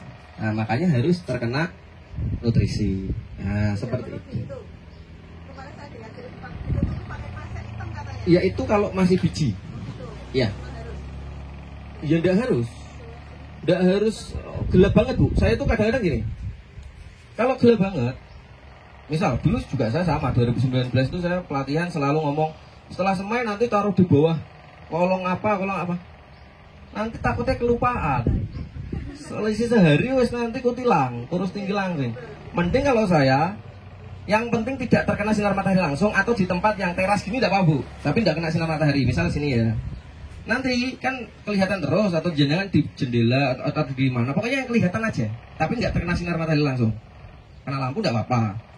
Nah, kalau nanti udah 2 hari 3 hari kan kelihatan terus, baru dipindah ke sinar matahari. Pokoknya kalau udah keluar daun itu harus sesegera mungkin dipindah sinar matahari. Kalau enggak nanti kurus tinggi langsing. Seperti itu. Ada yang belum kejawab? Sudah semua? Alhamdulillah. Ukurannya Pak, Oh, ukurannya untuk nutrisi tutup botol berapa gitu. Oke. Udah ada Gini. aturannya. Aturannya standarnya itu 1 liter 5 mili. 1 liter air 5 mili A 5 mili B, berarti bandingannya 1:1. Ya toh? Maksudnya 10 mili kan tadi. Jadi 1 liter air baku itu adalah air yang belum dicampur pupuk. Itu komposisinya adalah 5 liter A, 5 liter B. Itu nanti dapat sekitar 1000 ppm. Nah, tergantung formulator lah, tapi itu kira-kira segitu. Lah, kadang-kadang biasanya 5 liter itu 1 tutup botol itu. Makanya kadang-kadang berapa tutup botol? Itu 1 tutup botol itu memang 5 mili. Saya pernah ngukur memang benar 5 mili. Aqua gitu 5 mili itu. Tapi lebih baik punya tadi. Lu mana? Gelas ukur murah. Mending punya itu. Jadi lebih enak. Apalagi kalau kita pakai bak tandon yang misal 100 liter. 100 liter berarti pakai berapa? Coba tes. Yuk. Kalau 1 liter 5 mili. Kalau 100 liter berapa? 500 mili. Lah meh dingin kayak 100. Kan ada yang beli kan gitu. Murah gitu loh. Jangan mempersulit diri kita sendiri lah. Gitu. Terus nanti dicek pakai ppm kan gitu. Caranya seperti itu. Udah. Pokoknya 1 liter 5 mili. 5 mili A, 5 mili B. A sama B itu harus sama. Ya. Makanya kalau beli AB mix harus dapat 2. Enggak mungkin 1, enggak mungkin. Dihapusi kalau 1. Ya mungkin awalnya kemasannya 1, tapi biasanya pas dibuka nanti 2. Kan serbuk biasanya belinya. Enggak langsung cair. Tapi kalau beli di sini langsung cair ada. Ya. Pokoknya itu. Nah, ada lagi? Ini Mas, Iya, monggo. kalau kita sudah punya lahan, Nggih.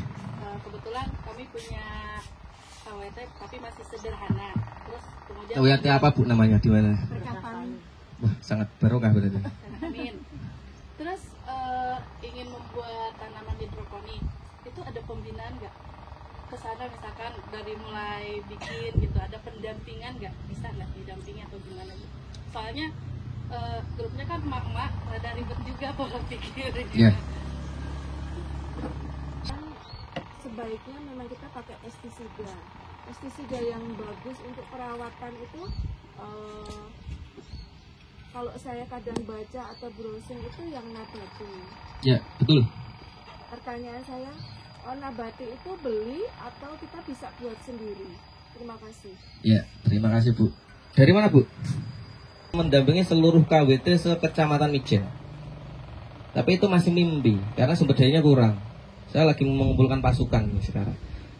Tapi bisa Bu, maksudnya bisa. Jenengan kalau saya biasanya itu rekanan dinas. Jadi memang ada kewajiban. Makanya ini KWT Kampung Kelora ini saya 2 tahun dampingi di sana. Akhirnya dibuatkan baju sama beliau. Tapi sekarang udah selesai kontraknya itu biasanya sampai Desember. Lah kalau jenengan mau ya enggak apa-apa. Maksudnya kalau butuh bantuan apa gitu, mau butuh pelatihan cara semai atau apa, ya saya diundang enggak masalah. Nah, kan gitu. Atau nanti jenengan bisa sampaikan ke Bu Lurah, Bu KWT butuh ini pelatihan ini. Nanti bisa dianggarkan. Bu Tami tahu lah, nanti pasti undang saya kan gitu. Kalau mau di pendampingan enggak apa-apa. Nanti saya datang di WA aja.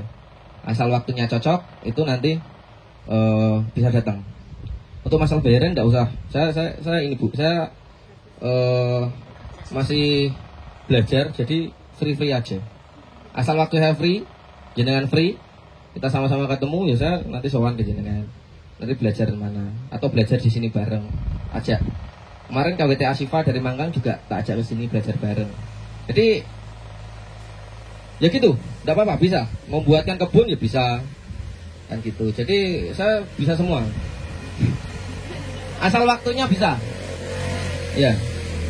Jadi saya itu malah jarang di kebun. Saya tuh tanya teman-teman magang di sini jarang ketemu saya di kebun. Kerjaan saya kalau enggak ya itu tadi dampingi itu ya survei-survei orang yang mau buat, terus ya intinya jadi marketing lah, jadi dari perusahaan. Tapi kalau kebun saya jarang, makanya kalau ada yang mau nanti suatu saat ada yang datang kebun, WA aja dulu, Mas di kebun dah, atau di kebun jam berapa, hari apa, biar ketemu. Karena enggak setiap hari saya di kebun, kadang-kadang kemana, kadang-kadang kemana. Tapi untuk mendampingi pasti nanti bisa tak dampingi, tenang, free untuk ibu-ibu KWT. Mantap. Ada lagi? Ya, monggo Bu. Yang penting transparan supaya sinarnya masuk. Bedakan dengan paranet ya. Paranet memang masuk tapi hanya beberapa persen. Jadi paranet, plastik UV, waring, insect net itu udah beda-beda fungsinya. Ya. Kalau pakai Mika itu bisa Bu. Fiber yang gelombang itu loh. Ada yang gelombang gini, ada yang gini, ya, macam-macam. Ya, pokoknya yang bening. Bisa Bu, bisa. Cuman sepengalaman saya dan teman-teman yang sudah mencoba, itu lebih awet pakai plastik UV namanya. Ini plastik UV. Plastik UV ini kan udah dilihat hijau ya Bu ya. Ini kan lumut ya. Lama-lama tuh lumut pasti, karena kena air hujan, dekat tanaman macam-macam. Itu kalau plastik UV enak, bisa dipel. Dipel pakai sunlight dan pakai pel biasa, seperti ngepel lantai. Kuncinya tapi masangnya harus kencang plastiknya. Jadi nggak boleh kendor. Kalau kendor susah ngepelnya. Bayangin ngepel lantai tapi lantainya fleksibel, susah. Nah, plastik juga gitu. Ini kemarin udah dipel sama teman-teman magang kemarin, sama pegawai saya juga. Lah besok minggu depan atau minggu depannya lagi nanti dipel lagi. Jadi kalau plastik perawatannya seperti itu dan lebih lama. Kalau fiber ngepelnya ya kalau bisa dipel ya lebih bagus, tapi pengalaman saya itu enggak sampai ini Bu, gampang rantas gitu loh, gampang ya. Ya gitu. Jadi lebih enak pakai ini. Dan fungsi yang kedua, plastik UV itu menangkal sinar UV. Jadi aslinya namanya itu bukan plastik UV, tapi plastik anti UV. Itu menangkal atau menyaring UV itu 4-14%. Nah, ketebalannya biasanya banyak. Kalau saya pakai yang paling tebal 200 mikron. Ada yang 170 mikron, ada yang di bawahnya lebih tipis. Kalau saya lebih aman lah pakai yang 200 mikron. Harganya per meter tergantung lebar. Kalau lebar 3 meter itu paling enggak 30.000, 33.000. Tapi kalau lebar 4 meter lebih mahal, sampai 37.000, 40.000. Nanti yang lebar 6 meter juga lebih mahal. Kan belinya per meter tapi berapa lebarnya butuh berapa kan gitu. Nah, jadi itu yang 200 mikron. Kalau yang 170 ini. Nah, kalau ecer juga mahal. Beli satu roll langsung. Satu roll kemarin saya dapat yang lebar 4 meter itu saya beli satu roll. Satu roll itu panjangnya 125 meter. Itu harga saya langsung beli di gudangnya. Itu 4.100.000. 4.200.000 lah. 4.200.000. Nah, itu dibagi sendiri. Dibagi 125. Nah, itu bisa untuk banyak greenhouse yang gitu. Tapi kalau mau beli ecer di Tokopedia ada, di Shopee ada. Yang 200 mikron. Itu Bu, menjawab ya. Oke. Lagi? Bikin sama beli itu efeknya beda. Lebih mantap yang beli. Karena beliau atau si formulator Pesnap itu, pestisida nabati, itu kadang-kadang sudah meriset sedemikian rupa, makanya berani menjual. Nah, ini contoh Naturo. Kalau jenengan nanam sawi, kadang-kadang ada hijau-hijau di bawah daun atau apix namanya. Itu semprot Naturo, besok rontok itu. Hijau di bawah, biasanya di pakcoy yang kena itu. Nah, apix namanya. Ini semprot ini rontok. Tapi kalau untuk ulat, semprot iki ya di pendeli itu akar ulatnya. Jadi ini hanya untuk itu. Nanti untuk spider mite ada lagi. itu beda, pesnapnya beda. Nanti beli lagi. Makanya kalau beli pestisida itu sekalian ditulis untuk apa, dibaca keterangannya ini untuk hama apa. Karena tidak ada sampai sekarang pestisida yang satu pestisida untuk semua hama itu tidak ada, belum ada. Kadang-kadang kayaknya khusus, makanya tepat sasaran penggunaan pestisida walaupun itu nabati ataupun kimia harus tepat sasaran. Tidak bisa sembarangan kan gitu. Tapi kalau mau buat untuk pencegahan bisa nanti kawan-kawan kita adakan di sini pelatihannya, atau kita bisa diundang ke kelurahan atau di KWT, nanti kita belajar bareng juga bisa. Caranya gampang sekali, cuman memang efektivitasnya yang lebih tinggi kalau beli. Tapi untuk knowledge atau untuk kegiatan KWT atau kegiatan di rumah itu sebenarnya bagus. Nah, nanti kapan-kapan ya Bu, gitu. Mungkin ada yang ditanyain lagi? Ya, monggo.